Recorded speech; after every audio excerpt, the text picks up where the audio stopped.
Sekeres Price for Monday, February 12th, 2024, coming to you from the Go-Goat Sports Studio, built by Arbor Lee here at the iconic Wall Center, downtown Vancouver. And if you're planning that Valentine's Day getaway, you are down to mere hours. Hurry up, call the Wall, 604-331-1000. You can ask for the Sekeres Price rate based on availability. Matt Sekeres alongside Blake Price. Grace Sass hitting switches, conducting things. Big show coming up. It's all brought to you by Applewood Auto Group. Applewood Nissan in Surrey would love to get you into its two cornerstones, the Nissan Rogue and the slightly smaller Qashqai. The 23 still hanging around, folks. Get them good. 24-month lease on the Rogue, 0% on select trims. Qashqai, 36-month financing from 2.99%, and that's on all trims. It's all good at Applewood. Poll question today asking you who should play with Elias Patterson, Nils Höglander, Elias Lindholm, or both. You can vote at Sekeres Price on Twitter and YouTube. And Rick talking, and I suppose that the time was right to put those forward lines in a blender coming off the Boston loss. And we'll get into our top story here in the weekend that was for the Vancouver Canucks. But first, let's just spend a minute here. So I wasn't surprised to see the lines in a blender. I got to say, I was surprised to see Elias Lindholm linked up with JT Miller and Brock Besser. And once again, Elias Patterson looking around going, hey, now if Nils Höglander plays like Nils Höglander played in that absolutely magnificent goal, and we'll get to that in a moment, then all systems go. I thought the whole point was for depth and to spread the wealth and duos and pairs. Remember we had that as the sort of the chorus is everything's in pairs now. Well, you had pairs and then you loaded up 3-1 again. And once again, Patterson's with two maybes, two guys whose career highs are, not what you'd expect alongside a potential MVP candidate for the season. And do those MVP candidates raise the level of players around them? They do. That is the expectation, but it's within reason. Elias Patterson can't turn Sam Lafferty into a 35-goal scorer. Now, these two guys are not Sam Lafferty. Pius Suter and Nils Höglander have more offensive exploits than that. We've seen a hat trick from Suter already, and we've seen a couple of highlight reel goals already this season from Höglander. He's added to it. But I think you're better off with pairs. Now, I'm not married to the pairs. It doesn't have to be Miller-Besser. It doesn't have to be Lindholm-Pettersson. But I think you should probably go with pairs. Yeah. I voted for both. Mm-hmm.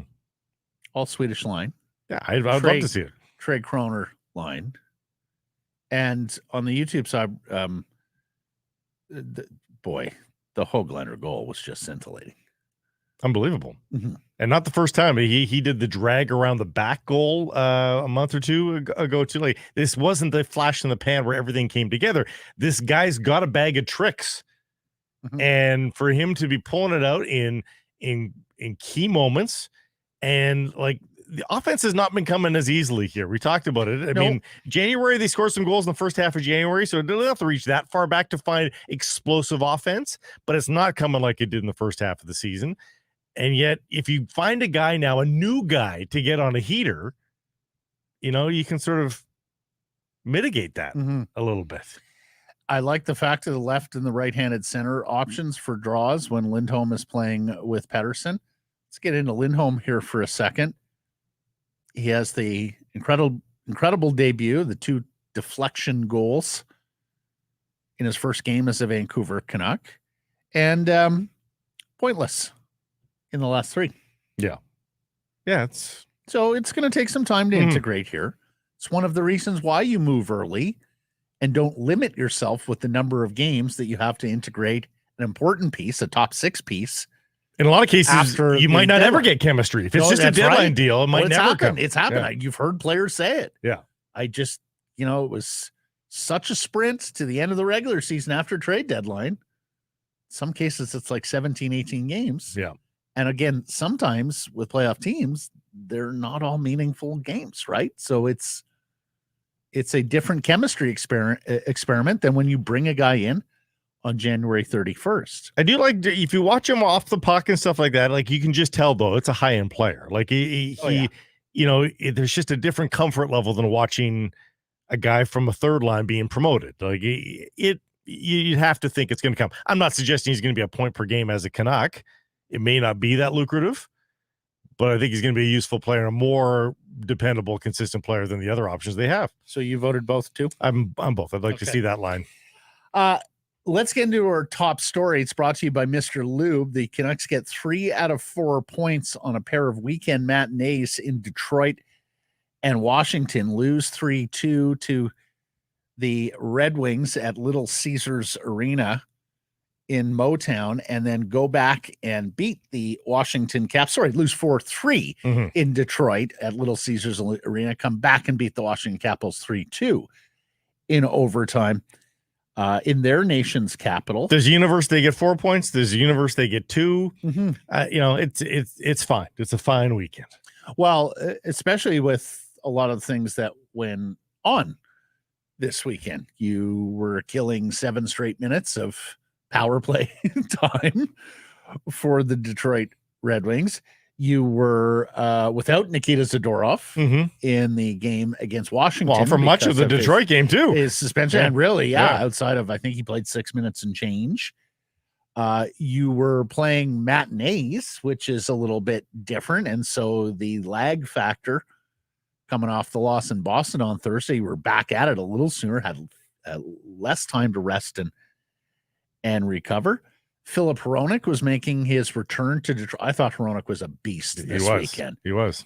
Like, that's the reason you went out and spent the capital, and it was pricey.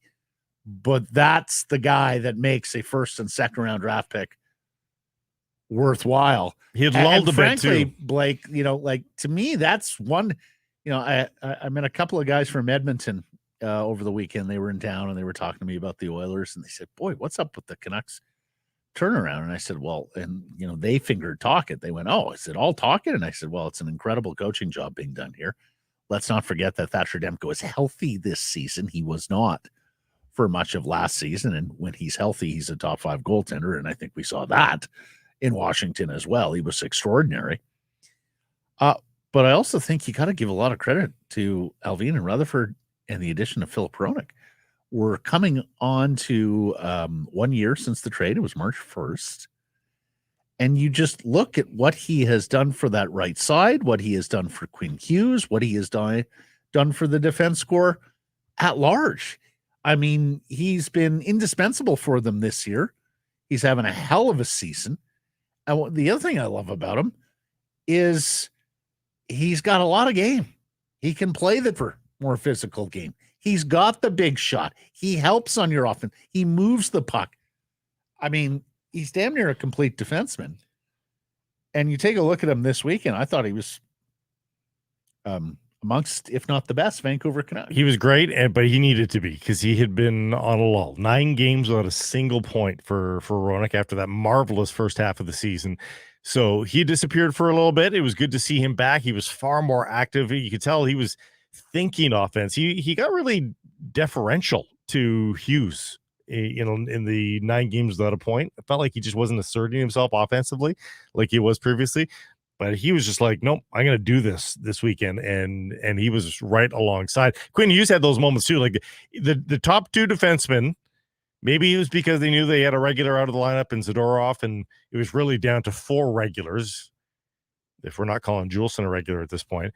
And I felt like both of them had the I'm a do this sort of attitude this weekend.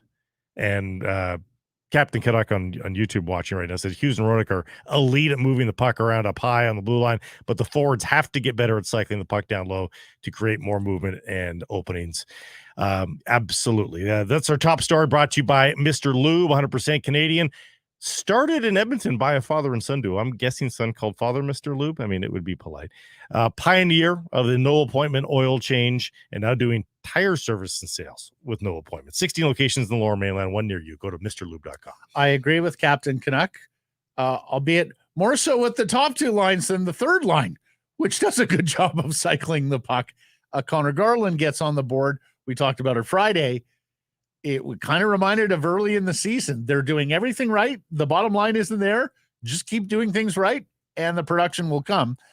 And sure enough, a slick goal from Connor Garland, who I thought was damn good in the game against Washington. So 3 out of 4 points, 2-1-1 on this 5-game road trip going into lowly Chicago on Tuesday night. Still the Bedard-less Chicago Blackhawks, so he still will not have played a game. It's it's funny. This feels like the Canucks plateauing, and yet they're 2-1-1 in the last 4 games. You look at the Oilers; they won the 16 straight. They've lost 2 of their last 3 now, and they got blanked by the LA Kings for a buzz. The Canucks are mitigating losses, right? Like they're losing games past 60 minutes. Guess what? You get points for that. Like if this is the Canucks struggling, pinch yourself. Now, again, they're going to get tested coming up. The schedule does get difficult. But if this is sort of the plateau, take it, Canucks fans. This is not that bad at 2-1-1. And forgive me, Bedard played in the December game against the Canucks. I was going to say he still hasn't played a game against his hometown team, but he has. Right. He missed the in Chicago, though. Yes, he missed the one here at Rogers Arena and is going to miss this one Tuesday night in Chicago at the United Center. Early goals against, and I laugh because it was stupid how often the Canucks were scoring the first goal in the first half of the season. I mean, 2/3 of the time they were getting the early lead. There were those astonishing statistics about how often they've played with the lead, how little time they were playing from behind in games through the first half of the schedule. Well, here we go. I believe this is called regression to the mean, right? 6 straight games where the Canucks have given up the first goal, and it's been early of late. 32 seconds into the game in Boston, 45 seconds into the game in Detroit, and 1:08 into the game in Washington. More on this with JPAD, but frankly, I'm of the mind that got to learn how to play from behind in the playoffs. Yeah. And it seemed like their body clocks might have just been out of rhythm a little bit on the weekend in particular. And so that can sometimes affect your starts. And let's face it, a lot of those early goals, fortunate goals, not to say they're devoid of skill. I'm saying in the first opening third of the season, like not all those goals are always going to go in. You're going to get some good fortune there. It was a little bit front end loaded. You're a little bit snake bitten early. If you don't get that early goal, all of a sudden you're a little bit more susceptible. So I don't know that there's much to read into it. They should probably stop it. I would try to reverse that trend. I would try to pretend it's game 1 of the playoffs in the first, and then these next couple of games against the Chicago team. Like, don't let them believe. Don't let the minnow believe. Crush the minnow early. Beat them down, and that's sort of what they did at home the last time Chicago was here. Remember, they scored 2 early goals, and they were rotored out. They were not spectacular the rest of the way, but they had a 2-goal lead, so it didn't matter. So let's see if they can turn that around. Carson Soucy has been put on injured reserve. The Vancouver Canucks have called up Jett Woo from the Abbotsford Canucks, and of course, this falls in line with the Zadorov suspension. Let's start on Big Nikita. Just thought it was a bad hit. Can't hit a guy in the head like that. Just lucky. I mean, when Raymond first goes down, tough luck. Scary scene. And yeah, I thought it was worthy of a couple games suspension. It basically winds up being like a 3-game suspension because of the match penalty and how much time he misses in the Detroit game. But you just can't hit guys in the head. Yeah, I don't think it was a predatory dirty hit. In terms of what his intention was. I think that was an old school play where the defenseman swoops over across and takes the body on a player. But you got to take the body. You got to take the body. He got a quarter of it, probably 25% hit that upper chest, but got too much head, obviously. And yeah, it was deserving of something big. Yeah, so he'll miss the game against Chicago as well. That put Mark Friedman in the lineup for the first time since November 30th. Jett Woo, one-time second-round pick in the Jim Benning era. The time people thought, there's pretty good value there because he had tracked as a first-rounder until a uneven draft year. He's been a survivor. I'll give you that much. Even a couple of years into his AHL tenure, there was a lot of people that were like, nope, this guy's never seen the light of day in the National Hockey League. But here he is. Yeah, here he is. At 23 years old, the 37th overall pick in 2018. He's got a big shot. He's a thicker guy. He plays with some punch. Yeah. Do you think he gets into the lineup here and makes his NHL debut? What do you think? God, if he was a left shooting defenseman, he would be in there like nobody's business. Not often that being a righty is. No, but right now they have like 65 right shot defensemen in the organization available because Noah Landon's available. There's another lefty that's injured down on the farm too. So they were kind of forced into this, and so I mean, it depends on the report that the coaches are getting from the farm. Like if the farm is glowing about him, I could see them taking Friedman out and putting him in. If it's been a more tepid report card, he's been good for us, and blah, blah, maybe they'll just go with the devil they know in Mark Friedman. A little bit of Guillaume Brisebois here too. Remember, we never thought Guillaume Brisebois would see this. It's true. And then all of a sudden, there he was. And Brisebois too also had 9 lives as well. Like he had sort of an ebb and flow to his star as well. So.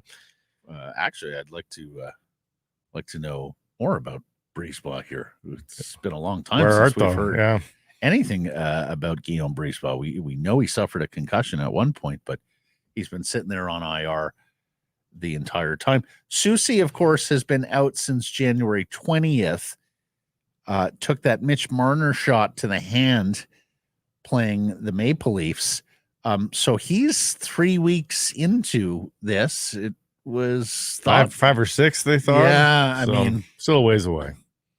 So I think you're a couple of weeks at least from seeing Carson Susie. Now he gets Zadorov back, not for Chicago, but the next one. So Thursday against Detroit, which they might be looking for a pound of flesh there. Although, did you see the celebration was? Well, first of all, did you see the Red Wings on the ice after they realized who had made the hit?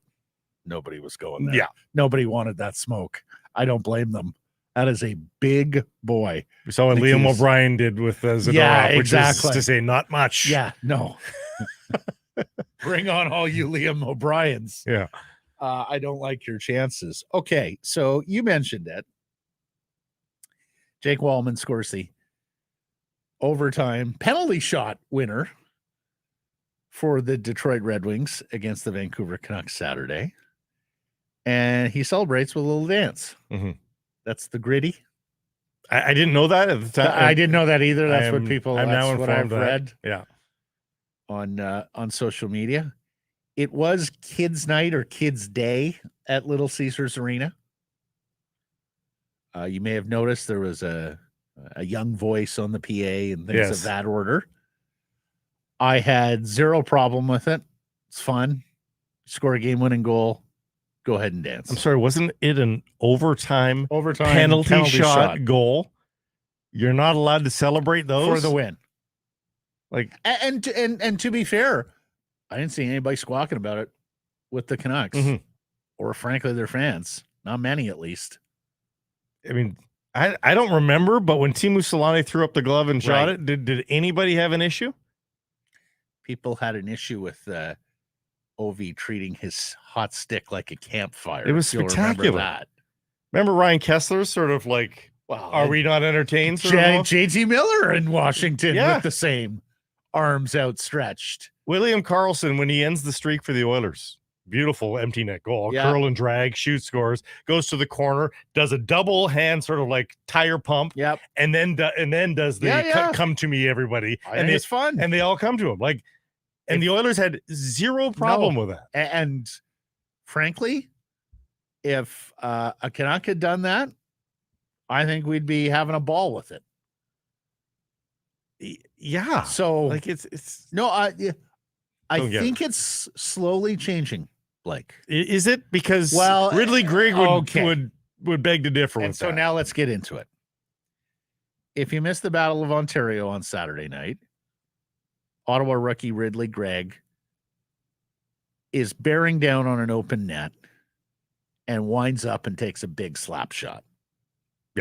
punctuation mark. The Senators are always going to be a little brother there. And it was a big fight. It was a tenacious game. Intense game. Yeah. And he ends it. Now, was it gratuitous? Did it look a little silly? Of course it did. I didn't realize it was such an egregious violation of the unwritten code. I had no idea. Because West Vancouver's Morgan Riley, who we know and like around here, goes and gives them the business, and then a melee ensues.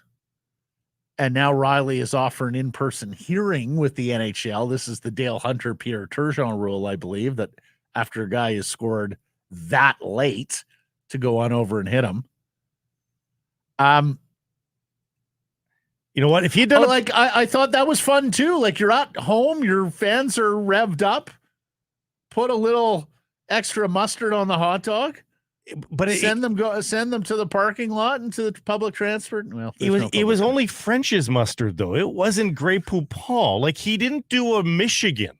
He didn't do one of those Pavel Barber, crazy. Like, he just hammered it in. Like, it wasn't crazy, but that's where I think it's changing, right? Lacrosse goals. Oh, that broke code. That broke code. No, but we're seeing them now. Right. Like, I think it's now accepted. I think the code can live with lacrosse goals. But that's why Michigans weren't done more often, is that was against the code. You weren't supposed to do that. Nonsense. I think the code can deal with gritty celebrations. Can they not? Yeah. Here's the thing. You don't like the feeling that created when he hammered that goal. Win the hockey game. Win the hockey game. Like, imagine if NBA players had this many feelings. Like, they get windmill dunked on. Guys dance in the end zone all the time. But in the NBA, like, if you're on a breakaway in the NBA, unguarded basket, of course, you could just lay that in nicely. Yes. Like, why do you need to do the windmill dunk? Why? Just lay it in. Because it's entertainment. Act like you've been there before, man. Because it's entertainment, right? Blake, and we're trying to entertain. It is first and foremost an entertainment enterprise. Yeah. Now, you don't want to insult, but I don't think a slapper into an empty net insults anybody. And if it does, boy, are you reaching for insult?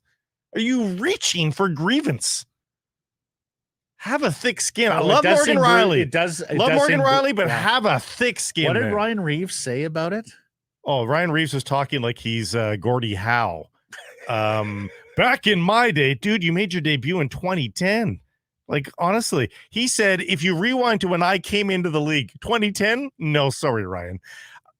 He's probably still laying on the ice, which means you've killed him. He did lay on the ice for a long period of time. He wanted no part of that melee. I thought Riley's response was appropriate. I don't see how a kid that young thinks it's appropriate to do something like that. Something like what, Ryan?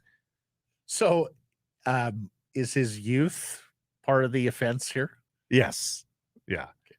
So can the code tell me at what level of service you're allowed to try things like that?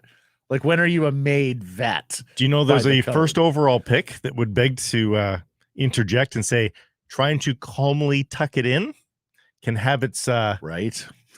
Patrick Stefan wishes he Ridley Gregged it. Otherwise, he would not live in infamy for the rest of his career. Blake, here's the thing. And I get your outrage at their outrage. I do think we're in the last vestiges of this. Yeah. I do think we have the last of that NHL generation that's going down kicking and screaming with code book in hand. Now, here's one thing Morgan Riley... The game is changing. I think young people who grow up now are far more offensively inclined than perhaps previous generations were.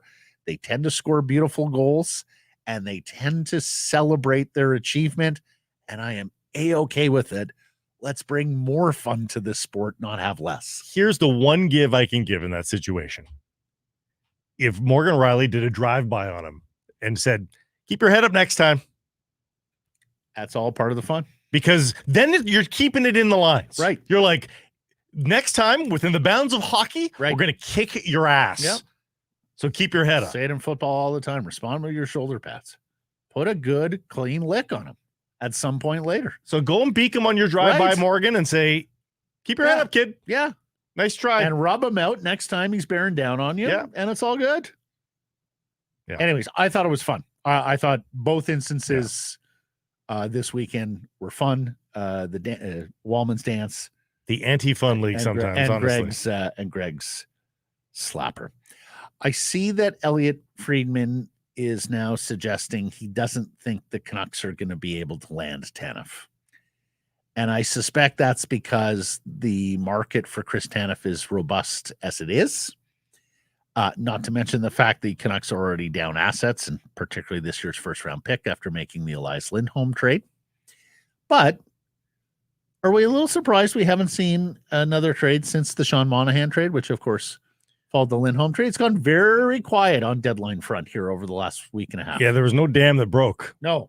2 quickies, and then... Well, and because Tanev's name was the one that was really... Well, there were some reports... Next man up sort of thing. There were some reports... log jamming the rest of the defense market. I mean, some people think that there was an adjacent trade involving the Canucks and Flames and in the Lindholm moment to try to make it a big blockbustery kind of day. Don't know how close that ended up being, but there was some of that talk. And now, again, just... It's not now. Maybe the Flames' minor resurgence. The Flames have shown a pulse. Maybe that has slowed the roll for Craig Conroy. But yeah, just league wide, it seems quiet. Never mind just on Tanev. It just seems really quiet. And we're keeping track every so often, but the Vancouver Canucks at 73 points lead the Pacific Division and the Western Conference. They're still 5 better than the Chase Pack. That's Dallas, Colorado, Vegas, all on 68. Did you notice the St. Louis Blues? You need to upgrade your points. 76 points for the Canucks. Where am I? 76 points for the Canucks. Oh, my gosh. Yeah. Oh, I was looking at an old page. Yeah. Put me on Easonos. 3 points up on the Bruins, but 6 up on the Panthers and Stars in the overall standings. And then in the division, because the Oilers are way back in games played, the Canucks are still 15 points up on the Oilers for third. 8 points up on the Knights. My bad. Did you see what the St. Louis Blues did this weekend? Huge victory over the Montreal Canadiens, scored a lot of goals. That's not a team that we have talked about as much as a potential first-round opponent, but they're the Blues on the second wild card in the West on 51 games, which is, if you discount the Kings who are on the first wild card, St. Louis has played as few games as anyone with the exception of Arizona, who's now 8 back. So that might even be stretching it a little bit. Minnesota and Arizona, I think, might be down. If they're not out now, then they need to start winning forthwith. So winnowing of the field potentially, with St. Louis responding with a couple of victories to what Calgary did, and what Calgary is still doing. 4 straight wins in a row. Yeah. It's going to be interesting to see whether or not Wild, Kraken even, I'll put in that too, because there are 51 games played. So everybody's giving games to the Kings and to the Oilers. And we wonder if the Kings are getting their new coach bump finally. Back-to-back wins for them. So everybody's, below the top 3 bar, starting to get their bleep together just a little bit, showing some sign. We talked about this playoff push here. Are the teams below the top 3 now realizing their plight in life? Because there's a drop-off in both divisions, Central and Pacific, from the top 3 to the teams below them. So they know that it's a wild card battle, most likely, because the Edmonton Oilers aren't even as proximal to the group as they really are because they've only played 48 games. So it's really a wild card battle, and that's it. The top 3 are pretty etched in stone in the 2 divisions. So it's going to be interesting to see the desperation level for those teams and who's really in it. And next week, the Canucks are in Minnesota and they're in Seattle. And I think we began to see it this weekend in Detroit and Washington. We talked about it going into the weekend. Detroit sitting on the last spot in the Eastern Conference. And then Washington, who was far back enough that they needed to start winning immediately if they were going to stay in the race.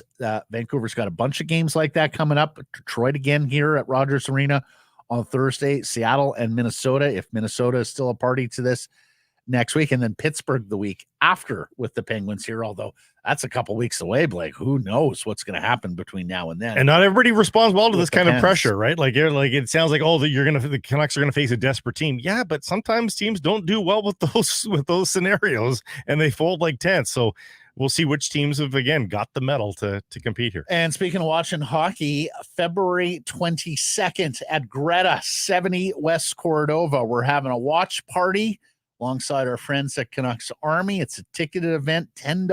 Nationgear.ca is where you want to get your tickets. The doors open at 6 p.m., and the event is in support of Canucks Place Children's Hospice. There'll be prizes, food, and drink specials, and a guaranteed good time. Come join us February 22nd at Greta on 70 West Cordova.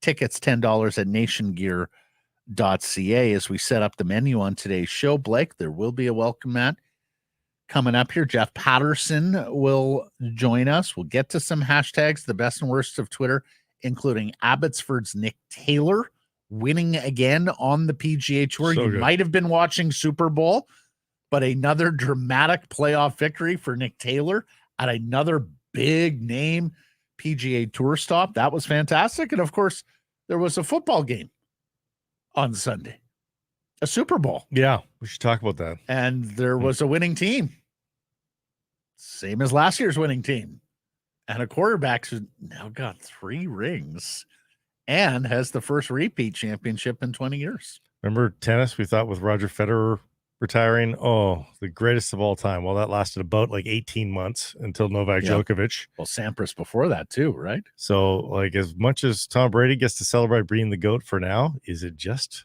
for now? I mean, it talked about this after the AFC Championship game. In my life, I did not think another quarterback would come around that instantly is putting pressure on the Brady records. And to be fair, he's less than halfway there, but if he gets to 5, he's in the conversation. So he's 2 away from a true conversation already.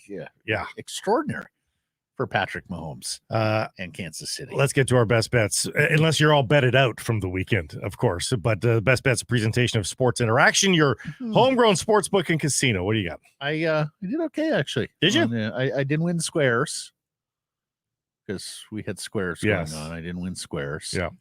But Chiefs money line, Mahomes MVP, had the Elijah Mitchell over on rushing yards, so I did okay.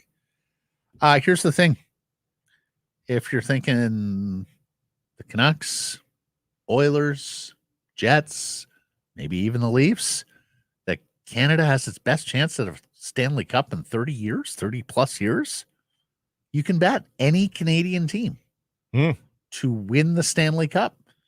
And it goes off at 360. So some value there.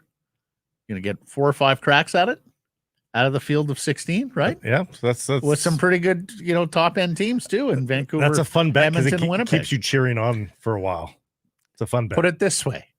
If we all put a nickel on that, there would be Canada's team in the Stanley Cup playoffs, right? Can I have one dunk for myself? Remember my Thursday best bet? Put the windmill garnish on it, okay? Do it like Ridley Gregg. Thursday best bet. I said Scotty Scheffler's finishing in the top 5 of this event. Oh, well done. He's won it 2 years in a row. And T3. Easy money. Did you have Nick Taylor? I did not have Nick Taylor. It was not that bold. That would have been the windmill dunk. It would have been. I saw somebody online had who threw the touchdown, the receiver that threw the touchdown? Juwan Jennings. Yeah, somebody had that prop. Wow. That is incredible. Now, crazy. I don't know. Had they showed that play in the regular season? I don't know. But I don't know why that prop was available. But it was former high school quarterback sometimes. On the radar a little bit. Yeah, although somebody said to me, he's a former high school quarterback. And I'm like, most of the skill position guys in the NFL, they play quarterback in high school. Right? Because their high school coach was smart enough to go, that's an athlete. He's really damn good. Let's put the ball in his hand each and every time. And of course, after the Philly special, which Nick Foles did, you got to have it somewhere on the board. That's right. Yeah. Their own version of Philly. And hey, great job on forging those props. What was that play called? Corn dog, I think they called it. Anyway. And he threw it into traffic too. When he pivots to throw, I'm going, oh my God, look at all the bodies over there. Great run by McCaffrey. Canucks and Blackhawks tomorrow. Is this an opportunity for the Canucks to get goals? I hope, right? You got to lay goals. I'm not just. I'm not doing that. I'm going goals. Period. Over under. Because I think there's an opportunity for the Canucks to find their scoring form. Over. Yes. Hit the over a $1.83 because it's only at a 5.5. I think this can get to 6 goals easy. 183 on the over a 5.5. J-Pat's next. Must be 19 plus to play. Please play responsibly. Yeah, Sports Action, your homegrown sportsbook and casino. Speaking directly to a Vancouver sports fan, scan that code right there. You get a 200% welcome bonus from Sekeres Price. If you don't have tickets for a big game at the rink, go to Greta Bar, 50 West Cordova Street, and you can soak up the atmosphere, whether you have tickets and are walking to and from the rink or not. It's a great place to catch the game. And for road games, of course, like February the 22nd, cheer them on at Greta Bar. Spend $10 on a ticket at nationgear.ca. Proceeds from the night with Canuck Army and Sekeres Price. Go to Canuck Place Children's Hospice. We'd love to see you there. February 22nd, Greta Bar, 50 West Cordova. Great Clips is the official hair salon of the National Hockey League. There are 37 salons in Vancouver and the Lower Mainland, all Canadian-owned and operated. Download the app and find the nearest to you. When you're up next for a cut, you'll get a ready next text. Great Clips. It's going to be great. Joined now by Rinkwide's Jeff Patterson, our Canucks reporter, after a weekend where the Canucks grab 3 of 4 points with a couple of games that go beyond regulation in Detroit and Washington. Jeff, how are you? I'm doing well, guys. What did you make of the weekend?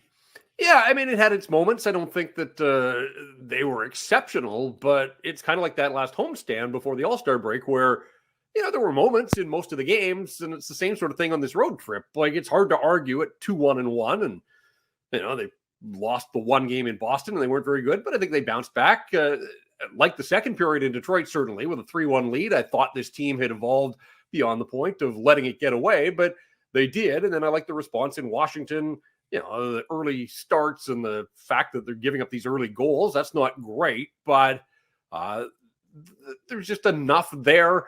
And look, it was a 2-2 tie going to the third period. And I'm thinking to myself, all these all-stars, like, yes, Washington's got Alex Ovechkin, but he's slowing down. I know he's scored and has scored in 5 straight, but I just thought in a 2-2 tie, one of the Canucks all-stars had to rise up. Now, it didn't happen in the third period, but sure enough, in overtime, they've got enough difference makers that even on a day where, like, that's about as quiet as JT Miller's been all season, I think. But put the puck on his stick in a scoring position with 5 seconds to go and pulls the trigger. So, it's funny on the road trip as a whole, JT Miller has 2 points and has been remarkably quiet. His 2 points through the game winners in Carolina and in Washington, where they've snapped 2-2 ties late, a third period goal in Carolina and the overtime winner against Washington. So I think it just speaks to the fact that, Thatcher Demko is really good. He's part of that group as well, part of the leadership group, part of the All-Star gang. I thought he did what he had to do to keep them in it, made some saves there, and ultimately they were just looking for that one opportunity, and they got it, and they skated to Washington, 3 of 4 points on the weekend, and 5 of 8 so far on this trip, and a chance to go into Chicago now, the easiest game of the 5 on the road trip. They get the win there, guys, and they come home with 7 of 10 points, even though there are still issues and hand-wringing and angst around this team right now for the way that it's played. But all they do is find ways to pick up points along the way. Which is a fantastic trip, and we talked about this trip. It was going to be difficult on the front end because of the quality of opponents, and it was going to be difficult on the weekend because of the back-to-back against 2 desperate clubs. And I think we're starting to see that a little bit here, Jeff. We're starting to see the Canucks encounter teams that have a whole lot to play for, and the intensity's ramping up. And they're coming at number 1, too. And frankly, I think that can only help them here as they get ready for the playoffs down the stretch in their final 30. Yeah, and that's why I come back to sort of my thoughts are the same as the homestand where, would you like them to play perfect hockey? Of course, but the other teams out there, they're battling. They want those points every bit as much. And so even if they're not at their best, this team's ability to find ways ultimately to pull out victories is commendable. And so, they've been pretty good about not letting up, but I'm sure Rick Tocchet will bang that drum going into Chicago where the Blackhawks are brutal and, they still don't have Connor Bedard. He's getting closer, but that's a should win for the Vancouver Canucks. And, at the end of a business trip, let's see if their business-like approach and just get those wins, come on home. The other thing to mention, guys, is that with the win in Washington, the Canucks are done with the Eastern time zone now. Like, the schedule really turns in their favor, not so much in terms of quality opponents, because they still see a lot of the top teams in the West, but by my math, they've got 29 games remaining, only 6 outside the Pacific time zone now. So front end loaded with a lot of travel. We've talked a lot about that, but the payoff was, all those home games, including a 9-game homestand for the month of March. So they did really well too against the Eastern opponents on the road in the East this year. They went 10-4-2 in 16 games. Like, that's a huge part of why their road record is what it is and why their overall record is what it is.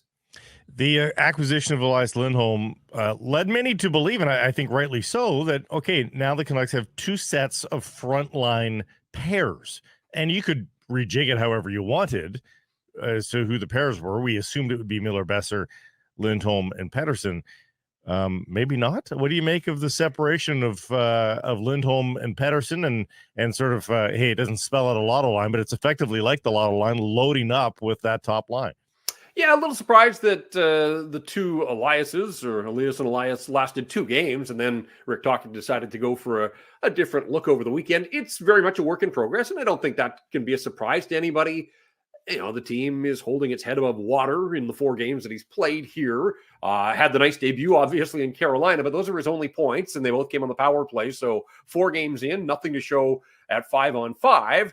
And part of that, I think, is the fact that he's bounced around a little bit. But in terms of his usage, looking at his ice time, 4th among all Canucks so far in these 4 games in the amount that he's played, and 4th among Canuck forwards in shorthanded ice time. So he's getting used a lot in different situations. It's been terrific on the faceoff circle, 57% so far in the early going here. And that's as advertised. I mean, that's one of his strong suits and gives him that right shot, right side faceoff guy. But at some point, you want to see him sort of settle in, find some rhythm and a bit of a routine with some line mates. And I'm surprised that Patterson and Lindholm didn't get a little bit of a longer run. As I mentioned, it's been a quiet road trip for JT Miller. It's been a really quiet road trip for Brock Besser, who hasn't scored yet and hasn't looked all that dangerous. He'll be heard from again before the season is through, but little bit of a rut, maybe the first time all season for Brock Besser. So, it's a case of Lindholm, a new guy coming in, but also joining a cast of characters that aren't necessarily at the tops of their games right now as well. So I think some experimentation is going to continue here.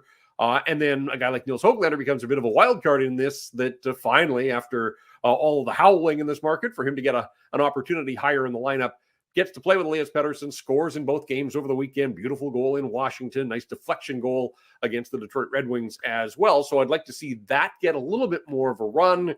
And I would just think that, Rick Tocchet has used that committee approach on defense, and maybe it's going to be a bit more of that committee approach up front until he hits on something that he thinks has a little bit of staying power. So answer me the poll. Who should play with Patterson, Höglander, Lindholm, or both? Well, I think Höglander for sure. I'm all about that for the time being. And it's funny, too, that, not that Elias Pettersson, although he had the big second period in Detroit, but finally they moved Ilya Mikheyev off that line, and he gets a winger that's productive right away. So I just wonder, what's possible for Höglander if he gets any kind of run with Elias Pettersson? I mean, 16 goals, lower in the lineup, none in the power play, and primarily with guys that haven't been producing a ton themselves. Now, all of a sudden, if he gets a chance to be stapled to the wing with Elias Pettersson, look out, Höglander may take off. And there's enough time left in the season, 25 goals, not at all. I think that's kind of the pace that he's on. So not out of the question at all that Nils Höglander could be a 25-goal scorer.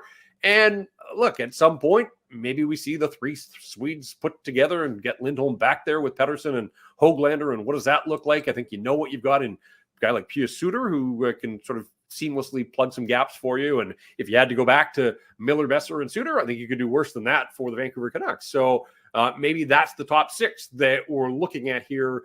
We haven't seen Patterson, Lindholm, Höglander yet, but maybe that's next up in the sort of rotation for Rick Tocchet here. I'm going to take, as you noted on Twitter, Jeff, they've given up the first goal in 6 straight games here, including 3 in the first minute and change here in a row, 32 seconds into Boston, 45 seconds into Detroit, and a minute 8 at Washington. I'm going to go counterintuitive here, though. Jeff, at the midway point, they were scoring first in 2/3 of their games, right? It was the formula. Get up early and either overwhelm them or nurse home the lead that you get. Frankly, in what's left of the regular season, with no one quite nipping at your heels just yet, I don't necessarily think it's a bad thing for them to learn to play when they're down in hockey games early because we didn't see a whole lot of that through the first half of the schedule. Yeah, and Taka was asked about that at the tail end of the homestand because they fell behind St. Louis and had to rally. They fell behind Columbus and had to rally. I think there are limits to your theory, though. And 6 straight, they might want to swing that back in the other way. And the fact that they're giving up those goals so early, it's easy to say, oh, they're not ready for hockey games. I don't think that's the case. I mean, the shorthanded goal in Boston was just brain cramps all around by your top players. On Saturday, it was Tyler Myers has to make a better defensive play than he did on Lucas Raymond. And then yesterday it was Myers and Cole. So, there's different characters involved here. I don't think that this is Rick Tocchet doesn't have them prepared or that they're taking their opponents lightly. I think this is just a kind of like the run of shorthanded goals. It happened. It'll be addressed. They're not going to give up a goal in the first minute every game, but it is a little bit startling to see it happen as often as it has. But to your broader point, Matt, I think, look, you get to the playoffs, you're not going to open the scoring every game. You're going to find yourself down. Those are good opponents you're playing. And so there is some value, I think, in, Rick Tocchet having to make some tactical decisions that if it snaps his team to attention, whatever the case, they rallied and they got a single point. I mean, they rallied and they got the lead in Detroit and let it get away, but they still get a point there, and then they rally and they get the win against the Washington Capitals. So, it is one of those things that they can put in their back pocket and recognize that if they give up an early goal, if they fall behind, not the end of the world. They know they've got the firepower, that they just kind of have to stick to the staples that Tocchet always talks about and play their way. And ultimately, they can still find success. I think when I look at Sunday's game, if there was a small D disappointment, it was that I thought they played all right. A 2-2 tie, they get a power play with 3 minutes to go, right? Puck over the glass, like on a platter for them. Would have liked to have seen them put the hammer down there, but didn't happen. Power play's gone a little bit too quiet here. We've seen that happen from other stretches as well, but they've got enough weapons and enough ways to beat you that it doesn't hurt them ultimately, but want to see that power play, especially integrating Elias Lindholm into the mix. Want to see that power play get up and cooking again here soon. Second unit had a nice shift. Was it yesterday, I believe? Yep. They had the first power play of the game. They were out there, and I think some of that's probably some messaging from Rick Tocchet as well, that the first unit's been giving up shorthanded goals, hasn't been cashing in. Give the second unit a look, and Dakota Joshua got some power play time as well. So the only thing that's missing from that second unit is the 16-goal scorer. Yeah, Nils Höglander. But did we see how excited Hronek and Garland were to play that power play? They looked like kids in candy. Well, speaking of Hronek, he scored one of the best goals of the season. That D coming out of the box. That 7-minute PK, albeit it doesn't end up coming in a full-blooded win, but is that one of the top moments of the season for not only that unit but just for the team? I mean, killing off 7 straight minutes of power play is something else.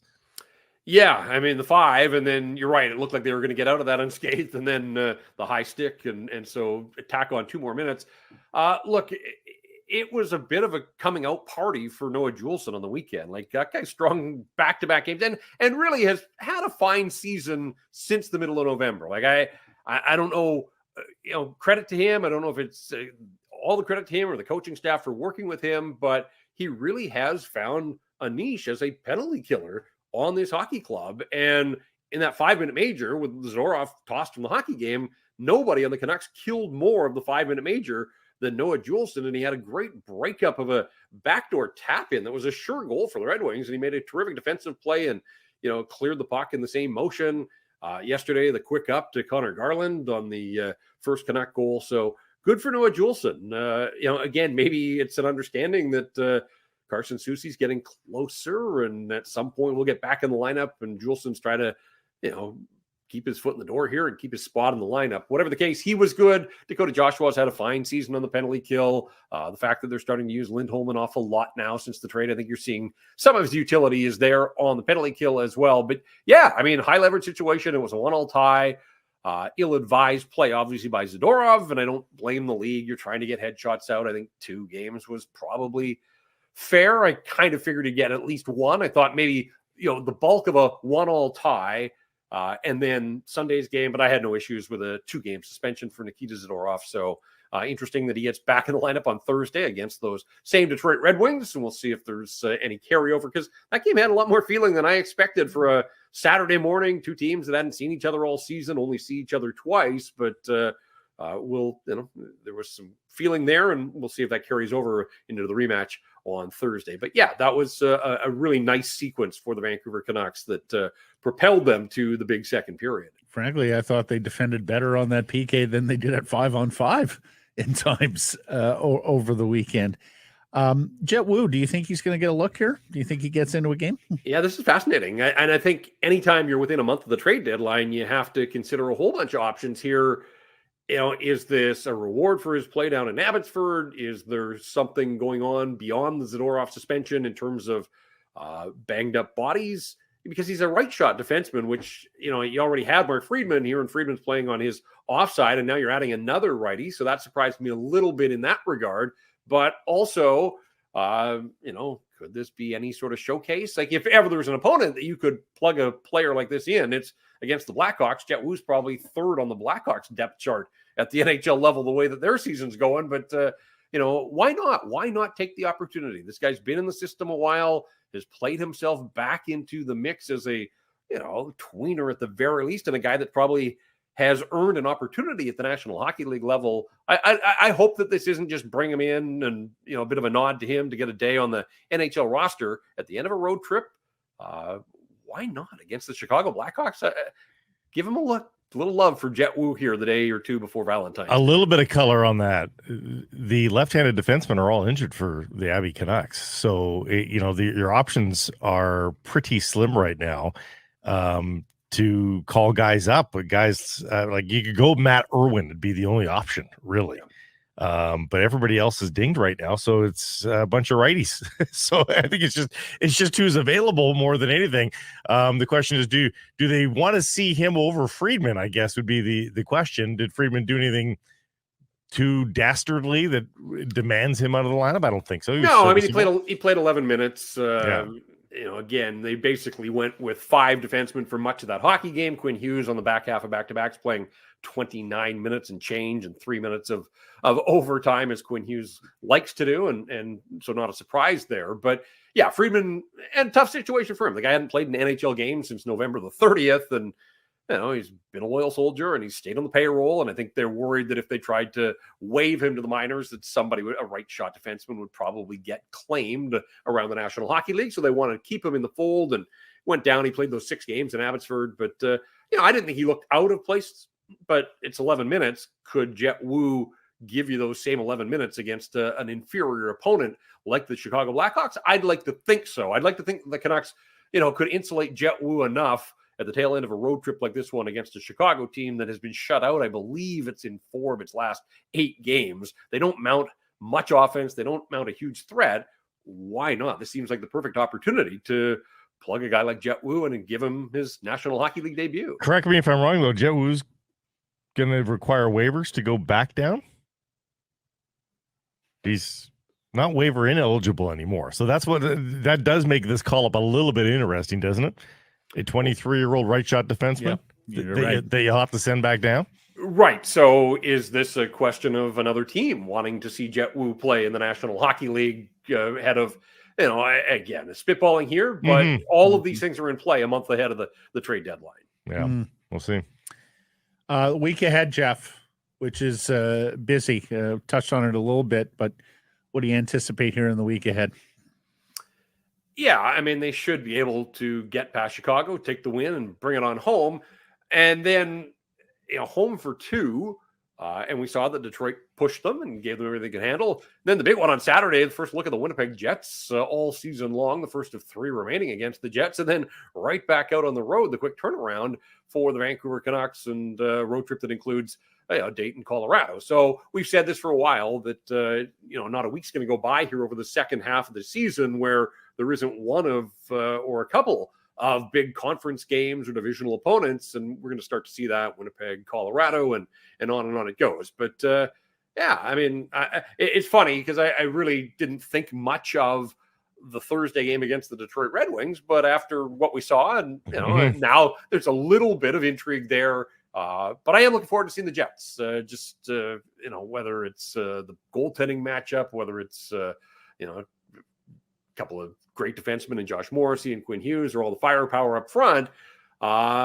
Winnipeg's having a hell of a season. The Canucks obviously have done their part here, so that should be a fun Saturday night at Rogers Arena with the Winnipeg Jets. And Jeff, you mentioned 6 games outside the Pacific time zone earlier. Well, they got 2 outside the Pacific time zone Monday, Tuesday next week. So that number's 4 in 8 days. In 8 days, they'll have 4 games left outside the Pacific time zone. Tomorrow in Chicago as well. So they right. Three of them in the next week. Pardon me, 3. Yeah. You're right. Yeah, there you go. And another Monday matinee next week in Minnesota against the Wild. Marvelous stuff, Jeff. Busy weekend for Rinkwide. Will be a busy week ahead. Thank you for this. Catch up Friday. Sounds good, guys. Thanks.